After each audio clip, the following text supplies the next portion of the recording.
Bom dia, doutor Tiago. Tudo bem? Professor Walter Lobato, doutor Caio Quintela. Hoje o público é nobre, viu? Não, o negócio está ficando cada vez mais nobre nesse nosso programa semanal, que já virou tradição. A partir da segunda semana já é tradição. Já é considerada tradição, pronto. Leonardo Alvim saiu de uma live agora, já entrou aí. Ó. Tudo bem, Tiago? Bom, pessoal, a gente vai fazer hoje mais um programa da Bradetê que a gente pretende que seja periódico, que é um informativo sobre a pauta dos tribunais superiores. A gente tem focado muito na... Desliguei o WhatsApp aqui, o web, porque senão não para de fazer barulho.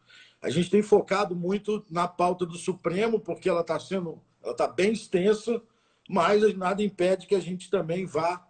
Nada impede, não. Certamente nós vamos depois para a pauta do STJ. Quero agradecer mais uma vez ao meu querido amigo Tiago Conde, que é o nosso diretor na Bradetê. O Tiago tem uma função muito atuante na Bradetê, é o presidente da Comissão de Direito Tributário da OAB do Distrito Federal. Desculpa aí, nosso amigo lá do Espírito Santo, do Distrito Federal. E não sei se vocês acompanham, o Tiago é um dos coordenadores da revista A Bradetê Fórum. Inclusive, ele é que faz aquele encarte de jurisprudência que é enviado mensalmente aos assinantes da revista A Bradetê Fórum, e na própria revista tem um compilado dos 6 meses de jurisprudência com um índice magnífico. O Tiago sempre nos brindou, tanto no escritório como na Bradetê, com esses relatórios magníficos que vêm de Brasília e da equipe dele também, que é uma equipe muito competente. Tiago hoje, não sei se vocês estão notando, está com a cara mais tranquila, porque a vida dele, a partir de hoje, está muito tranquila. Ele já entregou a declaração de imposto de renda, cujo prazo é hoje. Entreguei hoje cedo. E amanhã começa o recesso, né? Portanto, a partir de amanhã, o doutor Tiago terá uma vida absolutamente calma, tranquila, escreverá aí uns 15 artigos durante o recesso. Não é isso, doutor Tiago? Coisa que eu pensei que eu fosse fazer durante o recesso da pandemia. Colocar tudo em ordem, doutorado em dia, tudo ok, nada concretizou. Continua tudo pendente, né? Tiago, vamos dar uma passada da semana passada, só para a gente passar rapidinho o que aconteceu com aquilo que a gente relatou aqui. Vamos lá. Antes, eu quero destacar que foi incluído pelo ministro Dias Toffoli 3 matérias super importantes. Interessante. Bem legal. Para reconhecimento ou não da repercussão geral. Uma matéria que os advogados devem ficar atentos. A primeira matéria é se incide ou não o ICMS no deslocamento de bens de um estabelecimento para outro estabelecimento da mesma titularidade, sem que houvesse transferência de titularidade. E o ministro Dias Toffoli reafirma a jurisprudência, falando que não incide o ICMS quando eu estou fazendo mera transferência de uma empresa empresarial para outro estabelecimento empresarial de mesma titularidade. Segundo caso, ele fala da contribuição previdenciária e a empresa de verbas recebidas com habitualidade. E aí ele reafirma a jurisprudência da Corte, falando que essa questão da legalidade e a matéria é índole infracional, porque está previsto lá na Lei 8.212. Então, ele reafirma essa jurisprudência, então é bom também. Só que tem um ponto que é bastante que ele em todos esses 2 casos só existiu e tem um caso super importante, que é a inclusão do montante correspondente do ICMS destacado. O seu áudio está falhando um pouquinho, Tiago. Deixa eu ver aqui. Agora melhorou. Melhorou? Melhorou. Melhorou? Melhorou? Então vamos lá. É a natureza infraconstitucional do ICMS substituição destacado nas notas fiscais ou recolhido antecipadamente pelo regime de substituição tributária. E aí, assim, progressiva na base de cálculo do PIS e da COFINS. E aqui é devido pelo substituído tributário.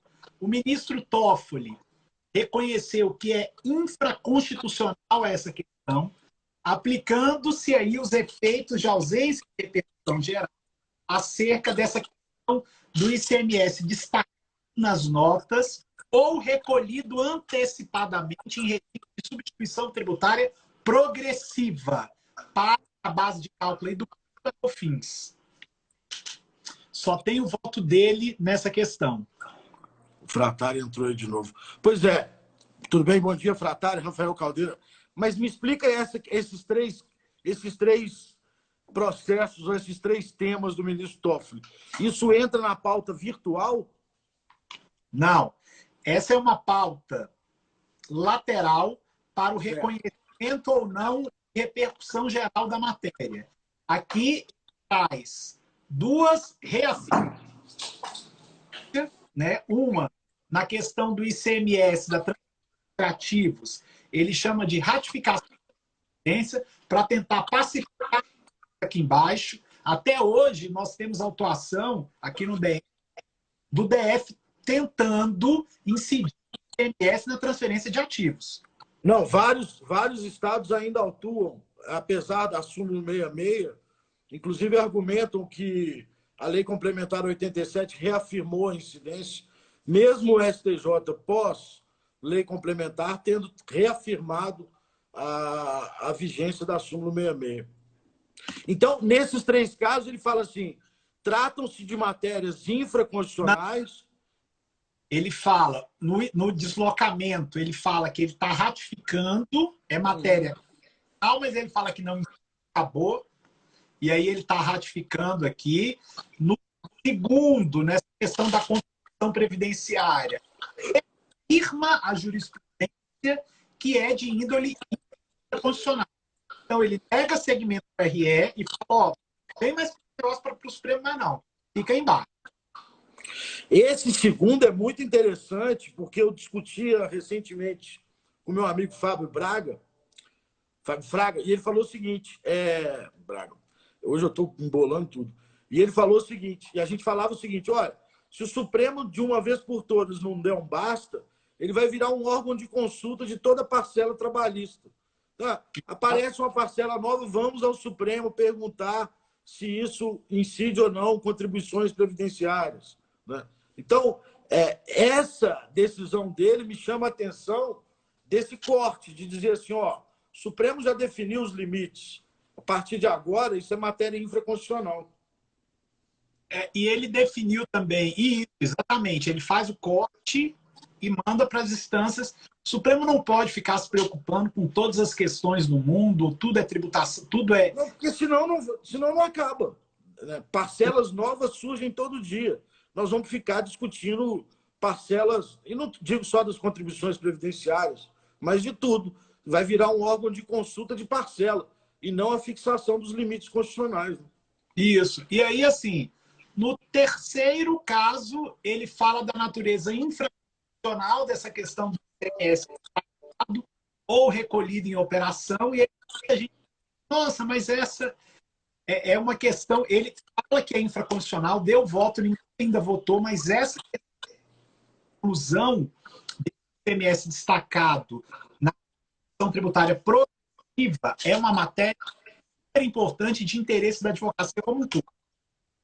Entendi. Seu áudio voltou a falhar um pouquinho. Melhorou? Melhorou. Aí, na semana passada, ok. Então, esse é um plenário separado para que o Supremo decida se isso vai ser levado à repercussão geral ou não. Isso, ou não. Da semana passada, o que ficou decidido aí? Está com uma boa audiência, hein, Thiago? Está crescendo aí. O RS 607, 109, que é aquele caso da Sulina Embalagens, que trata da incidência ou não do PIS/COFINS na compra de resíduos aparas, sucatas, desperdícios no geral. Nós tivemos, então, um voto favorável da ministra Rosa Weber, um voto muito bom, um voto divergente do ministro Alexandre de Moraes, explicando lá os motivos dele, falando que é um legislador, enfim, e tivemos um pedido de vista do ministro Gilmar Mendes para resolver depois essa questão. Ele pode devolver tanto no plenário virtual quanto no plenário por videoconferência. Tá? Ou no plenário... Ele pode destacar e ir para o plenário por videoconferência. Pode. Então, nós temos hoje duas teses, que é inaplicável essa vedação do direito ao crédito do PIS e COFINS na compra de aparas e sucatas. O voto da ministra Rosa falou que é inaplicável, na forma do artigo 48, a suspensão do PIS e da COFINS, reconhecendo-se o direito ao crédito para as empresas do Simples. E a tese do ministro Alexandre de Moraes, que fala que é absolutamente constitucional essa restrição do direito ao crédito do PIS e da COFINS. Esse caso é um caso interessantíssimo, porque há um artigo que suspende a tributação na venda desses desperdícios, aparas, sucatas e resíduos, e o artigo subsequente que proíbe o crédito de quem adquire, né? Não há nenhuma ressalva contra as empresas do Simples, e aí a ministra Rosa Weber, fazendo uma interpretação conforme, entendeu que naquela proibição do crédito não se aplica às empresas do Simples. Isso. Mas é curioso, que eu acho que é uma discussão que ainda se alonga, se é que os demais ministros não vão resolver, o que é essa suspensão? Porque se isenção fosse, a própria lei garante o crédito quando a saída é tributada, né? Então, não, é interessante, assim, você usa o Instituto... O que é essa suspensão, né? E a ministra Rosa Weber chega a tangenciar isso no voto dela. Ela traz isso, ela fala que essa... Na verdade, ela vira e fala assim, eu dou uma interpretação conforme para o artigo 48, mas eu acho que aqui só vale para o pessoal do Simples. E lá no Simples eles têm uma isenção. É isso que nós gostaríamos de ouvir mesmo, que essa suspensão, sem nenhum critério, sem nenhum lapso temporal, ela equivale a uma isenção. Então, essa situação, se na isenção eu tenho direito ao crédito, então, na suspensão dos tributos, sem nenhum critério, essa suspensão equivale à isenção e eu novamente tenho direito ao crédito aqui. E aí, essa situação está distinta. Vocês viram o copo do Walter? Que chique, ó, meu. Que simples. O copo do Walter é uma taça. Quem acompanha o Walter ao longo da pandemia, ele antes ficava numa parede horrorosa, amarela atrás, agora já colocou uma cadeira boa. Melhorando, né? O copo foi minha irmã, que eu estava fazendo uma live com ela, estava com uma garrafinha de água, ela com um copo todo chique. Aí ela me mandou mensagem que eu tinha que botar num copo. Eu procurei um copo aqui. Vice-presidente do Santander não consegue usar esses copos aqui, não, gente. Mas vamos lá. Ó, tema 228. Tema 228 é aquele que o STF afirmou aqui, o direito à restituição dos valores recolhidos a maior a título de PIS e COFINS mediante o regime de substituição tributária, né? Tá vendo aí, ó? A Daniela até falando aí que a parede amarela era horrível. Horrível essa parede amarela, gente. Agora vou anotar isso, que ela é minha aluna na pós. Vai vir desconto depois. Um quadrozinho aí melhorou agora. A represária virar. Quadrozinho não. Esse quadro foi pintado pela filha do nosso querido Sacha Calmon. Ah, muito bem. O quadro da Patrícia. Chique, tá vendo, gente? Aqui. Sacha tá me pagando um patrocínio aí para eu botar. Vamos lá. Vamos lá. Então, o plenário finalizou o julgamento disso, fixou que é devida a restituição das diferenças de contribuição do PIS e da COFINS recolhidas a maior no regime de substituição tributária, se a base de cálculo efetiva for inferior à presumida. Esse caso é um caso de uma premissa maior, assim, de pagou a maior, tem que devolver, independente do regime, independente de ser base presumida ou não. Isso é, assim, é de fato muito bom. e foi o tema 228 do plenário, que o Ederson está aí me ajudando. Tô gostando desse auxílio do Ederson e agradecer a ele, pô. Sensacional. O Ederson é um anjo aqui da comissão, viu, de tributário. Bacana, valeu, Ederson, obrigado. Tá? Ele que cuida ele é organizado, ele que cuida aqui da nossa comunicação aqui da comissão inteira. Obrigado, Ederson. Agora tem um tema também, o 707, Thiago, que ele é interessante porque ele reafirma a constitucionalidade da restrição de créditos de PIS quanto aos bens, custos e despesas contratadas com pessoas jurídicas domiciliadas no Brasil, né? Esse tem uma tese importante, que é o seguinte: revela-se, e aí ele bota aí, revela-se constitucional. Exatamente. Não lembro, mas um dispositivo que veda o creditamento de contribuição para o PIS no regime não cumulativo em relação às operações com pessoas jurídicas domiciliadas no exterior. E aí tem um posicionamento interessante dos ministros. Assim, a ação atinge igualmente a todos os importadores de bens e serviços do exterior. E 2, essa condição dos importadores é efetivamente distinta da situação, e aí é importante, dos adquirentes e tomadores de serviços do país. Isso nos dá um alívio. E aí ele vira e fala assim: proíbe o creditamento por quem... Travou. Ui. Não, tô vendo. Ok? Repete aí que deu uma travada. Aí. Ok. Então, ele proibiu o creditamento por quem não arcou com o encargo, e ele fala que essa discriminação atende uma ordem constitucional tributária, especialmente do princípio da não cumulatividade. Então, assim, foi um caso importante que o julgamento também finalizou, e eles falaram que não tem nenhuma ofensa à livre iniciativa, à livre concorrência, uma vez que nós temos, na verdade, uma equalização de carga tributária mediante essa compensação da desoneração das exportações pela oneração das importações. Então, assim, é uma prática comum no mercado internacional, e de fato é. Perfeito. Tem um tema que você já tinha colocado semana passada e ele acabou concluindo no mesmo sentido, no sentido que você já tinha antecipado, que é o tema 296, que fala que a lista de serviços é taxativa, mas permite a interpretação extensiva. Isso. E aí, esse assim, é um tema que tem dado muita discussão. Isso é um tema que tem dado muita discussão nos grupos aqui de WhatsApp. O que é interpretação extensiva, o que é analogia. Isso. E aí, assim, essa questão acabou sendo resolvida agora no Supremo.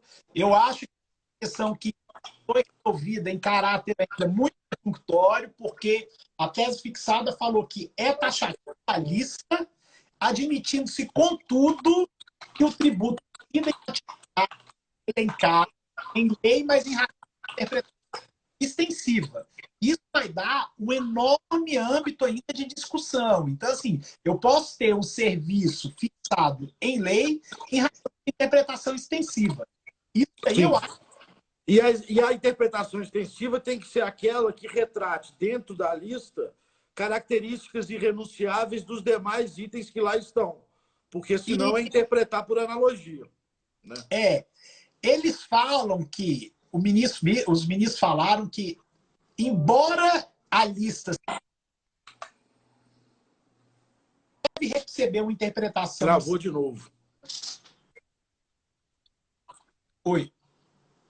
Deu? Voltou? Acho que agora voltou. É a sua internet, viu? Amor de Deus, vamos pedir um suporte. Não, o pessoal está falando que é todo do seu som. O pessoal está falando que é o seu som. O meu está ótimo. Não. O meu tá bom aí. Vou pedir ajuda aqui pro doutor Caio, que tá falando. Ó, o doutor Caio tá entendendo aqui, ó. Taxatividade vertical, o problema é em você. Aí. É isso. Essa parede a taxatividade vertical e a extensão horizontal. Ou seja, eu posso descobrir ali itens que têm as mesmas características. Seminário, colóquio. Amanhã, se eu chamar de encontro jurídico, vai valer no mesmo item. Claro que esse exemplo que eu estou dando é muito fácil, mas é um desafio. Na verdade, eu acho que nós temos que fazer um evento de ISS, porque tem sido proferidas muitas decisões sobre o ISS, uma verdadeira reformulação do tributo pelo Supremo. Isso. E é isso, são os serviços congêneres que são assim. E aí o Supremo fala, ó, nós não vamos ter assim.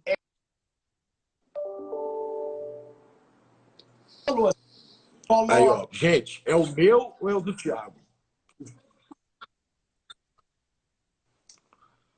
O meu tá Pedi bom. aos amigos aí para dizer se o som que está tendo problema é no meu ou no do Thiago, porque o meu tá bom. O meu nem tá bom. A gente está fazendo uma competição de provedor de internet para descobrir qual que está melhor. O meu tá ótimo. Olha lá, é o seu, olha lá. Thiago. Que isso, gente. Isso deve ser tudo aluno seu, pelo amor de Deus. Ó, perdeu, Thiago. Fizemos uma competição. Vamos continuar. E Vamos aí, lá. acho que da semana passada... É importante dizer que o 129 saiu com vista, né?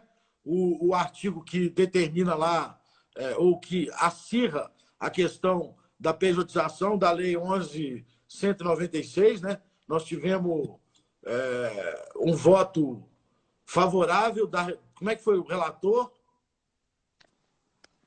A ministra Carmen votou pela constitucionalidade. Constitucional, isso. Falou que é constitucional.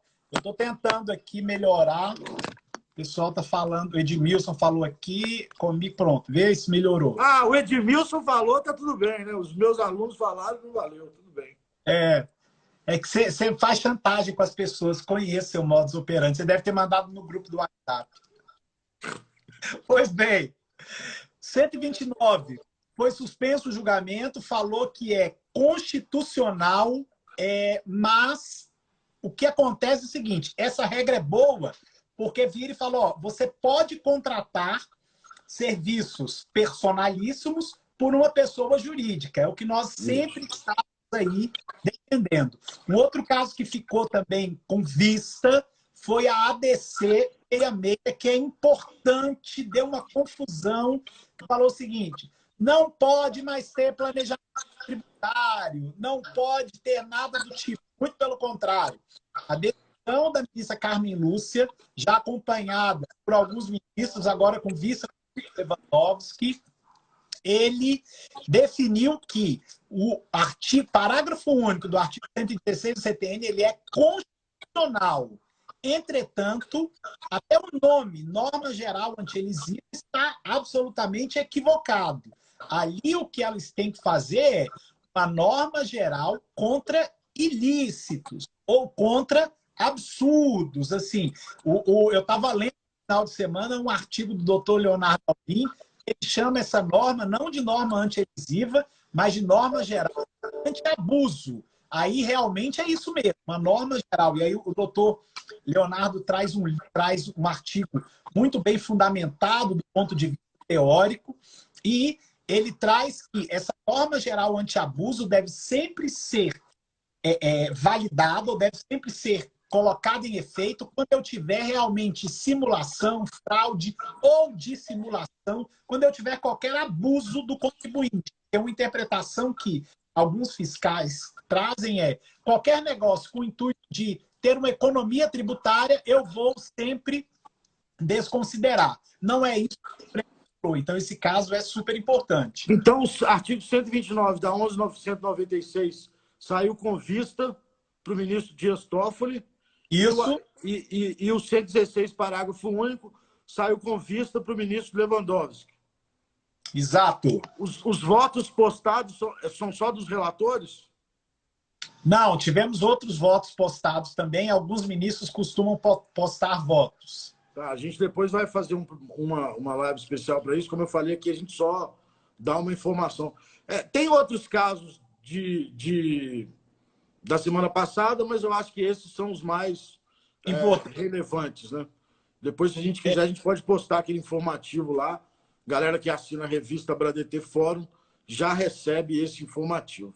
Então, vamos para os julgamentos iniciados, né, Thiago? Julgamentos que iniciaram na semana.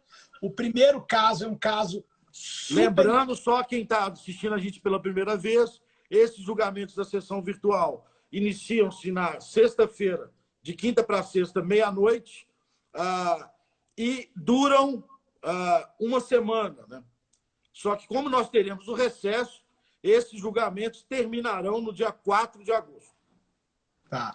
O Diogo está perguntando aí qual o artigo do Dr. Leonardo Alvim. Depois eu vou pedir, eu tenho a cópia dele. Pode me mandar o direct aqui que eu te mando, Diogo. Foi no livro, nesse livro do STJ que foi publicado agora há pouco. Exatamente. Tá? Ok. E aí o primeiro caso da semana é um caso importante que vai discutir a possibilidade do estado de origem cobrar o ICMS sobre as operações interestaduais de fornecimento de energia elétrica a consumidor final, desde que para emprego no processo de industrialização. Esse caso é o RS 748543, que é o tema 689.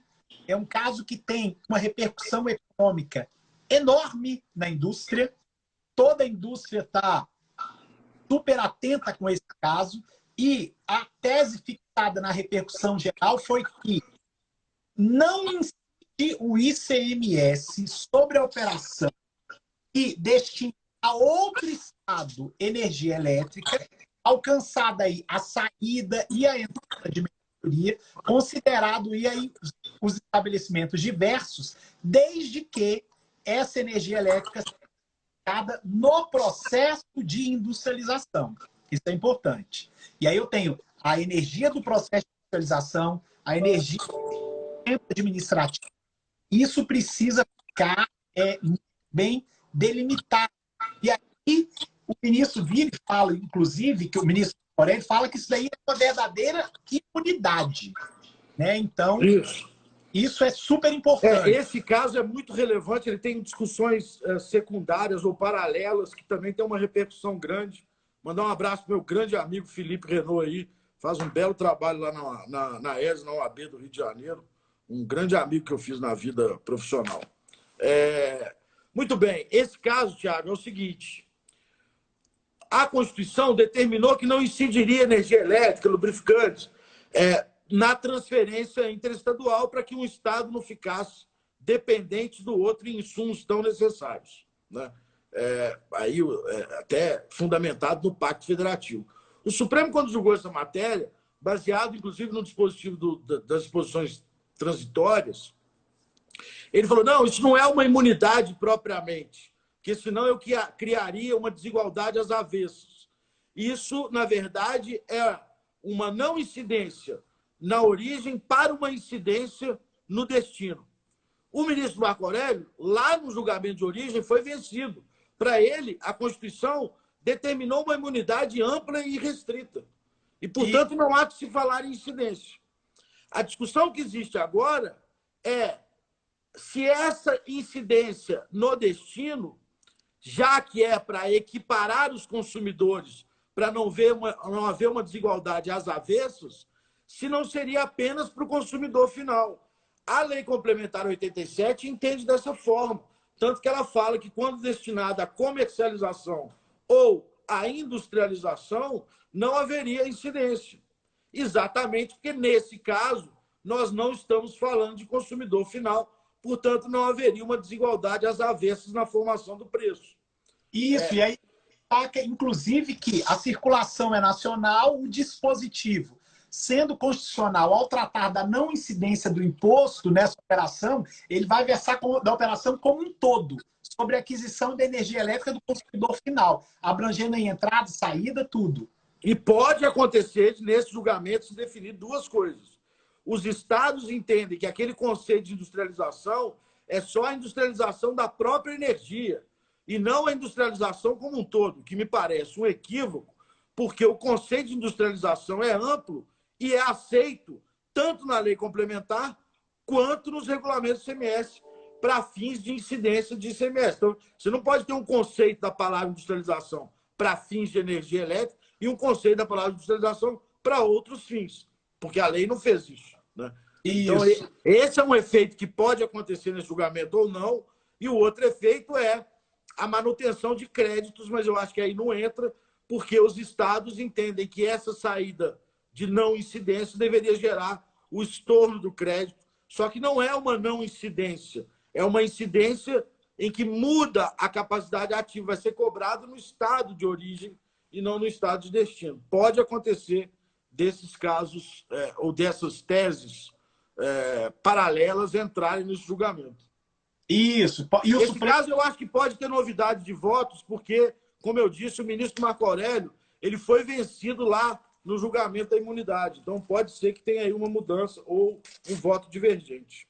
E esses casos que começaram agora na sexta só vão acabar no dia 4 de agosto. Isso. E nós teremos aí o recesso agora do Supremo Tribunal Federal. Eu continuarei trabalhando, Tiago. Você que estará em recesso. Vou estar em recesso. Se Deus quiser, você não vai me ligar, né? Então... Não. A partir de hoje, meia-noite, não ligo mais. Até o dia 2 de agosto? 2 de agosto. Não, mas o recesso começa só depois, mas tá bom. Vamos lá. O outro caso é o caso 74, o tema de repressão geral 743, que é o recurso extraordinário 770-149. Ok. Que é o Pedro Anselmo, puxa saco, falou, Dr. Walter possui um artigo sobre esse tema, o tema da industrialização da energia elétrica. Obrigado, Pedro. Tudo bem, Pedro. O Pedro é advogado... Você tem seu ajudante do seu lado aí, nosso querido Ederson, eu tenho o Pedro do lado de cá.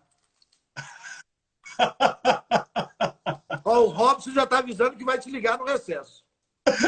Tudo bem. Olha só, pessoal.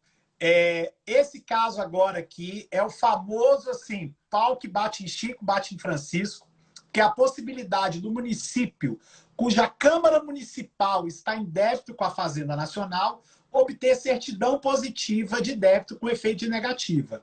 Então, aqui, o ministro falou que era constitucional essa restrição imposta ao município para obtenção da certidão em decorrência de débito da Câmara Nacional, da Câmara aí de Vereadores. Então, assim, se o legislador estabeleceu regras na Lei Complementar 101, essas regras aí, elas têm que ser obedecidas, inclusive em relação a repasse. Então, ou o município como um todo está absolutamente regular, ou eu não posso ter a certidão.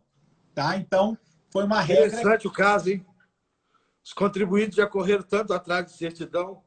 Pois é, eu estava doido para isso passar, para virar e falar assim, agora eu posso ter também certidão da minha filial, independente da questão da matriz, que é o que a gente sempre vem, autonomia do estabelecimento, enfim. O Supremo trouxe essa previsão aqui e ele destacou que ele não pode emitir, não é possível emitir nenhuma certidão enquanto pendentes débitos de órgãos integrantes daquela estrutura da federação, o que é absolutamente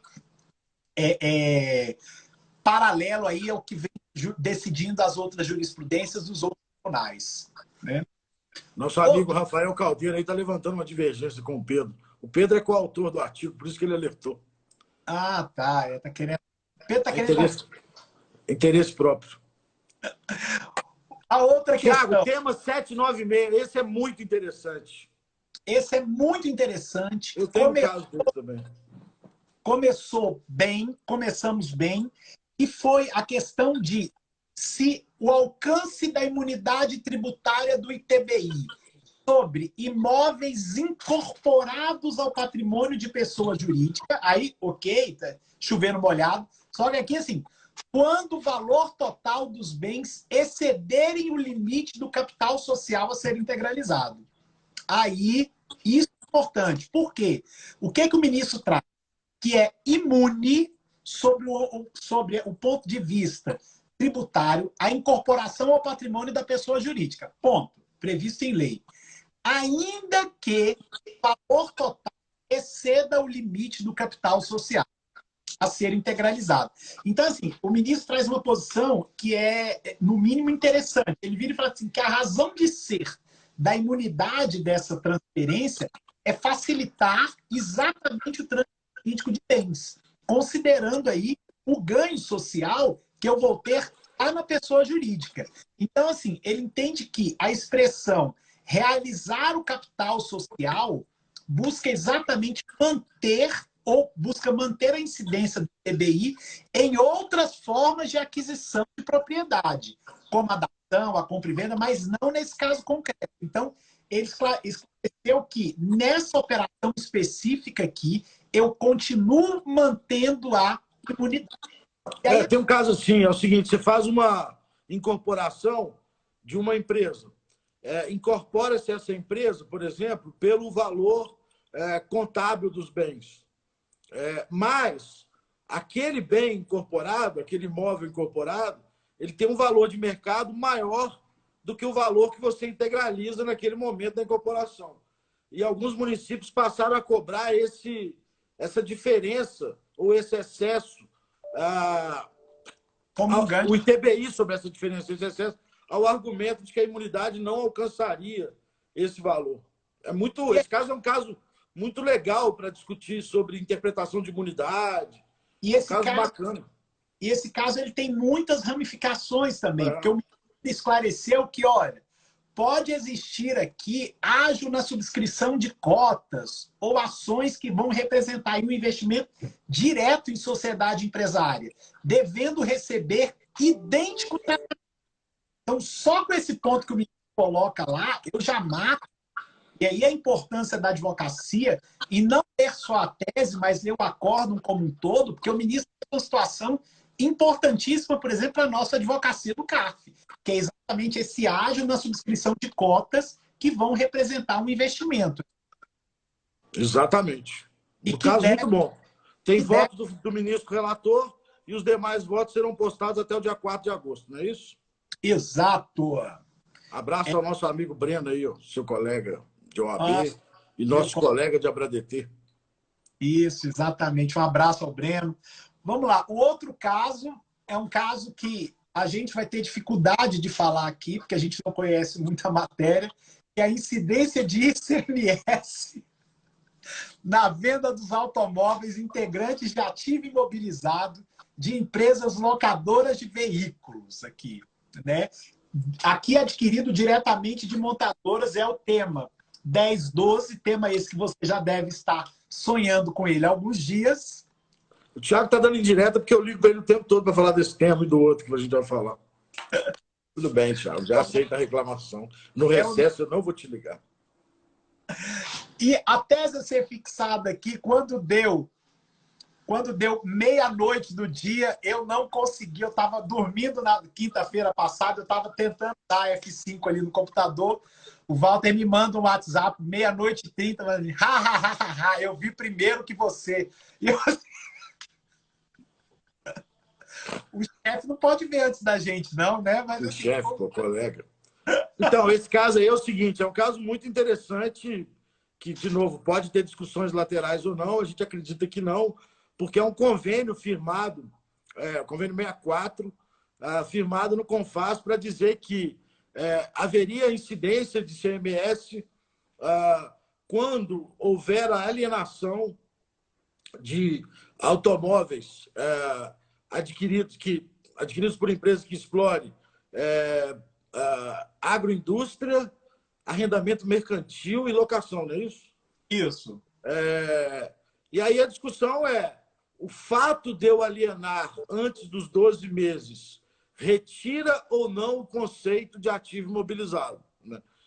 Contabilmente não retira, o que determina o conceito de imobilizado é a destinação dada a ele inicialmente e o objeto social da empresa, mas há essa discussão no convênio. O problema é que, nesse caso, o Estado de Pernambuco passou a admitir a incidência desses automóveis se alienados antes dos 12 meses da aquisição, por decreto, né?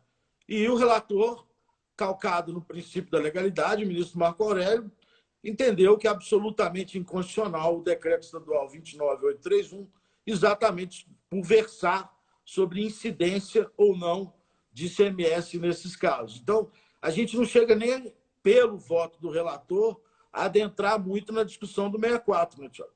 não adentra muito na discussão do 64. Aqui ele faz uma tese, no meu sentir, muito boa, que ele vira e fala que é inconstitucional, por violação ao princípio da legalidade, decreto a disciplinar, sem nenhuma previsão legal, a incidência de um tributo. Então, assim, a tese fixada é muito boa, a tese dá uma orientação que é o que deve ser realmente a repercussão geral, não deve ficar se calçando em tantos detalhes, mas ela traz uma orientação geral para todos aí os estados terem uma correta tributação. É lógico que aqui nós temos outras questões que não foram colocadas aqui ou não serão colocadas na repercussão geral, que nós estamos falando de incidência de um imposto de uma pessoa que não pratica aquele fato gerador. Então, assim, eu não tenho, quando eu vendo, eu não tenho incidência em circulação de mercadorias e serviços, porque não é o objeto social, por exemplo, de locadora, vender imóvel, vender carro.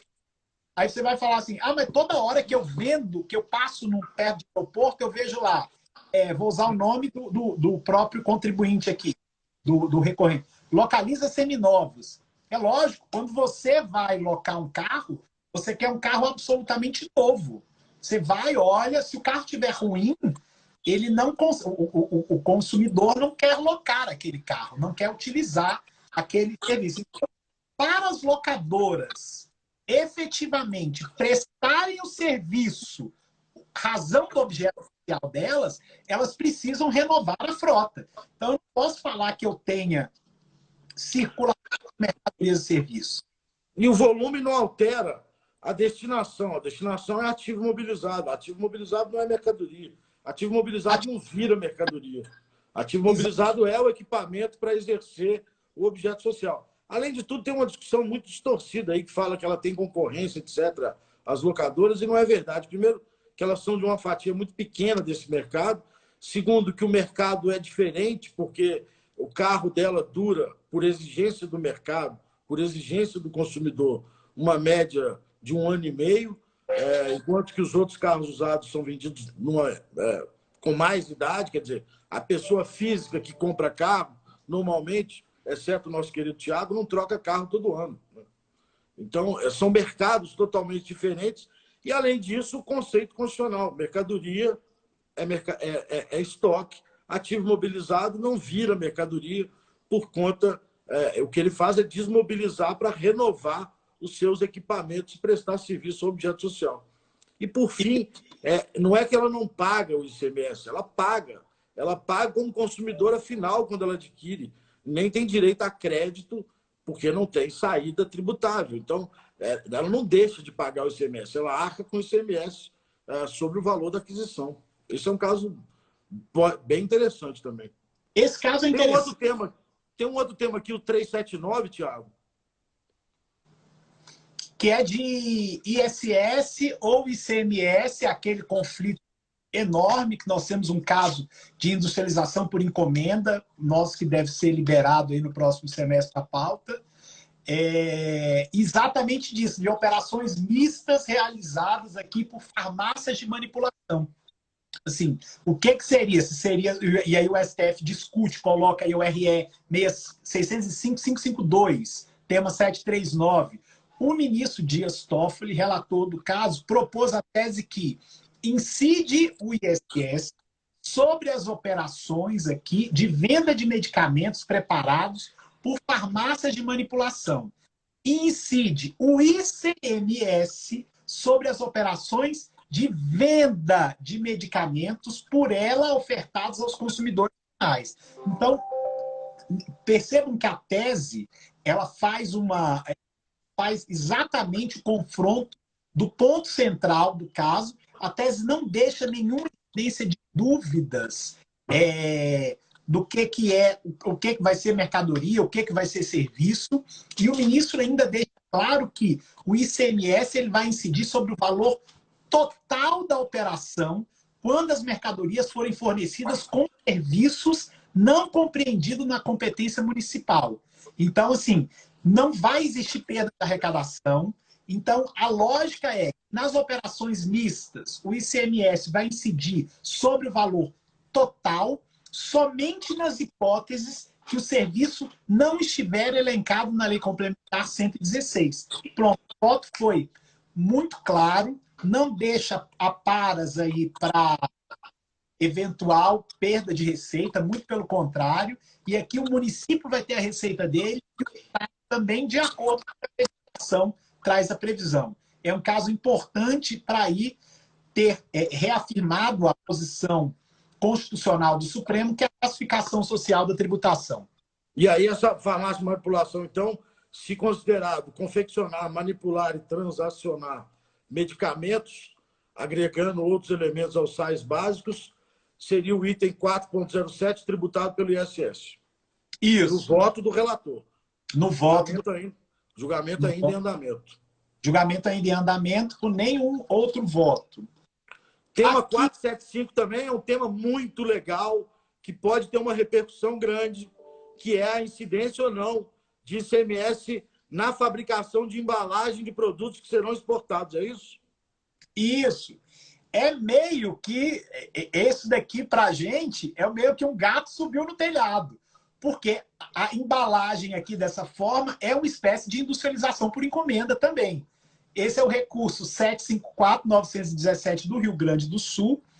E aí, o ministro Toffoli fala que a imunidade que se refere a essa questão dessa imunidade não alcança operações ou prestações anteriores à operação de exportação.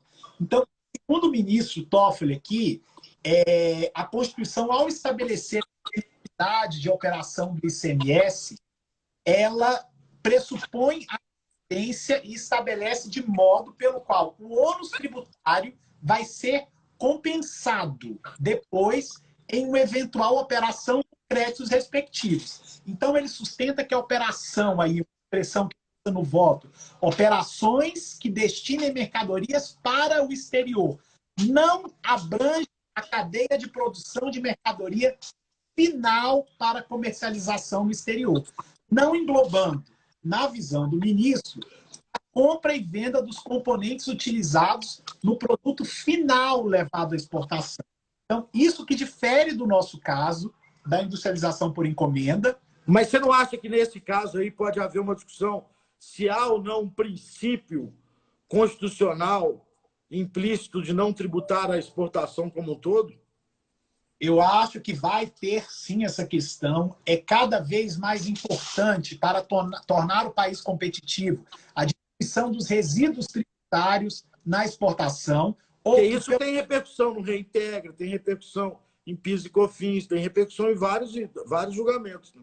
Tem repercussão em vários julgamentos, está passando de forma desapercebida pelos contribuintes aqui. Eu não vejo uma grande movimentação com relação a esse caso, e esse caso vai ter reflexo em diversas outras teses, principalmente pode ter também na questão do ISS e ICMS sobre industrialização por encomenda, porque ele traz a questão do ICMS, da busca do crédito depois. Então, essa questão é importante, traz o princípio importante, que é o princípio de que as exportações elas devem ser desoneradas para tornar o nosso país economicamente competitivo.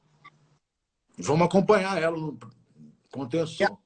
Só teve voto aí do ministro Toffoli até agora e o caso vai continuar aí até 4 de agosto. Nós esquecemos de falar, Tiago, PIS e COFINS sobre receita de locação de bens móveis naquele período anterior à emenda constitucional e à lei 10.637, 10.833, e para quem estava no cumulativo da lei 12.973, foi suspenso, né? Foi suspenso. Está com pedido de vista agora. Foi destaque ou vista do ministro Fux? Eu acho que foi destaque.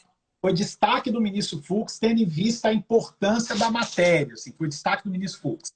Porque vai determinar, inclusive, o conceito de faturamento. Né? Determina, mais uma vez, qual é o conceito de faturamento. Conceito esse já período. Temos. E o outro que a gente não falou foi aquele caso do crédito do ativo imobilizado que a lei bloqueou. Artigo 31, eu acho.